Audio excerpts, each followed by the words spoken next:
And good afternoon. Welcome to Kelowna Now Live. I'm Jason Mann with Jim Check and our headline stories for the afternoon. Well, this is certainly big news. I think the headline is it's foggy out there. It's still foggy and snowing. Foggy and snowing. Yeah.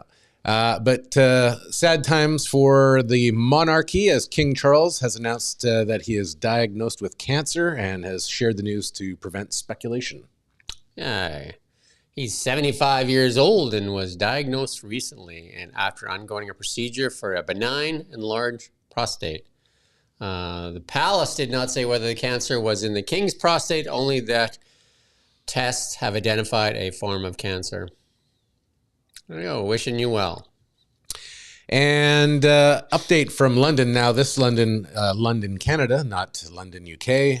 London police confirm charges now. London, Ontario. Did I say that? I don't know what you said. London, Canada, right?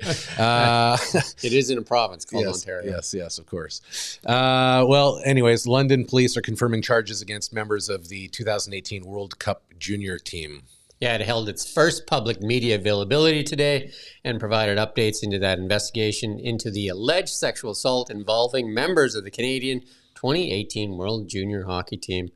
The main theme of the conference was that Chief Taj Trong and Detective Sergeant Catherine Dan being unable to answer most questions. They're really just saying charges have been filed, right? Charges have been levied. So there you go. And a minister in the BC government now has resigned after saying that Israel was built on crappy land. So the cancel culture went after her quite quickly, and she has resigned. And she has also just came out and said she will not run for re-election either. So she's not in the cabinet anymore. She's been kicked out of that. But she's still in the NDP caucus and will still finish her term out, but she will not run for re-election. I imagine it must wear on you after a while. I don't think she was running anyway, though. She had said earlier that she wasn't going to run for re-election. Yeah.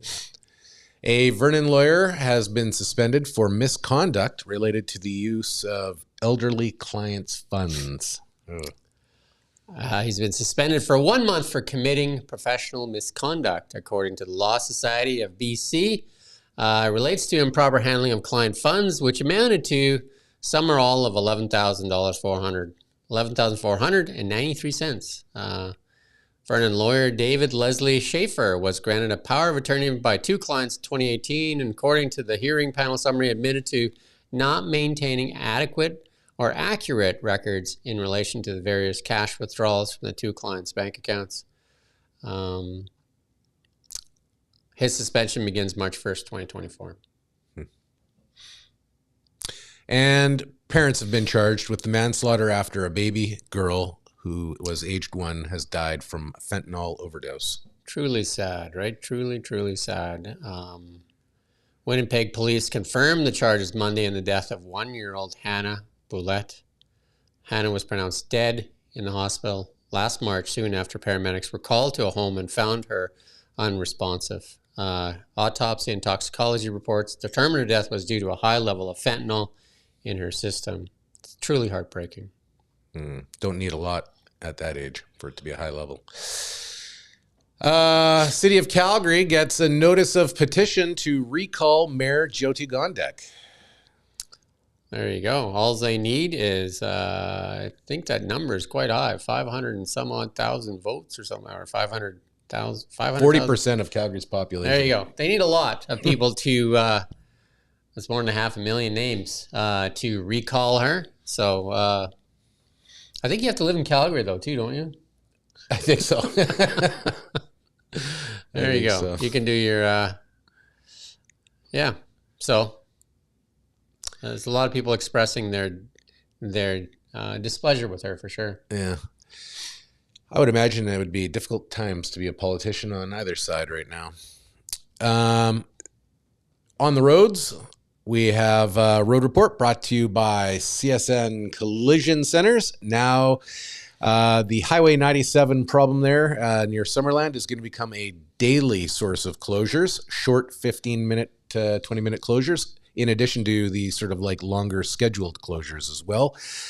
So expect potential closures at any time until the project is done.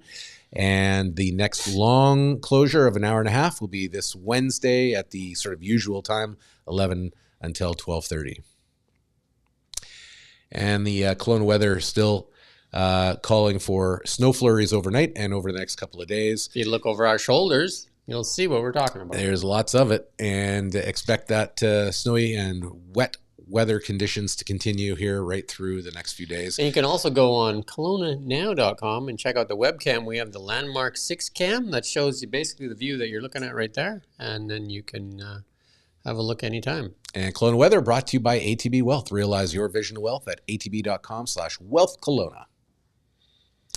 And I think Josh is going to start taking over the evening news. Josh Duncan, our news director, I think he's going to start taking over the evening news. He may do it in a little different format than we do it.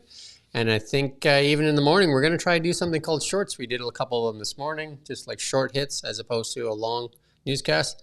And then I'll be out of the office for a bit starting Thursday. So be some things changing, but KelownaNow.com, online all the time, 7 days a week, 365 days a year, inbox, delivered to your inbox, what? Every morning before? Rain or shine, before 7 o'clock. Before 7 o'clock, you get all the news. Sleet or snow. Sleet or snow. You can also follow us on X, on And YouTube, TikTok, even Instagram. Hey, you can follow us on Instagram and what's that called? Facebook? It's something like that. You just won't see us there, right? Because if you're a Canadian, you're not allowed to see the news, apparently. There you go. All right. Well, it is getting dark, so dark, wet roads. Be safe out there tonight. We'll be back again tomorrow morning. Be safe. See you in the morning.